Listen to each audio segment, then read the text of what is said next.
यवतमाळमधील मुलीची मध्य प्रदेशात विक्री या प्रकरणी एका महिलेसह दोघांच्या विरोधात पोलिसांनी केला गुन्हा दाखल। मुलीला मारेगावात परत आणून कुटुंबियांच्या स्वाधीन केलं। नाशिक महानगरपालिका आयुक्तांच्या दालनामध्ये भाजप आक्रमक, 3 आमदारांकडून महापालिकेच्या अधिकाऱ्यांची कान उघडणी। MNGL कंपनीकडून रस्त्यांचे खड्डे बुजवले जात नाही यासाठी आमदारांची आक्रमक भूमिका। उपमुख्यमंत्री अजित पवारांच्या ताफ्यातील गाडीनं उडवलेल्या महिलेचा मृत्यू। परतूरमधून औसा येथे जात असताना झाला होता भीषण अपघात। जखमी महिलेचा आज उपचारादरम्यान मृत्यू। मनोज जरांगे 28-29 नोव्हेंबरला मुंबईच्या दौऱ्यावर। मराठा बिझनेस फोरम कार्यक्रमाला उपस्थित राहणार। मराठा समन्वयक वीरेंद्र पवार यांची माहिती।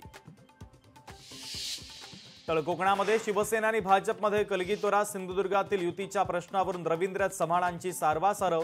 निलेश राणेंच्या आरोपांवर रवींद्र चव्हाणांनी उत्तर देणं टाळलं।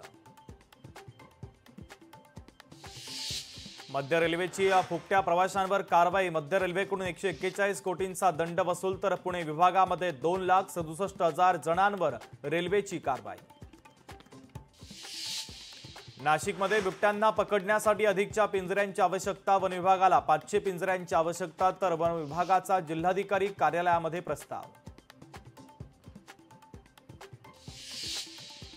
जळगाव MIDC मधील चोरट्यांनी 6 दुकानं फोडली। 1.25 लाखांची रोकड, 2 तिजोऱ्यांसह लंपास। 1.25 लाखांच्या रोकडसह 2 तिजोऱ्यांची चोरी।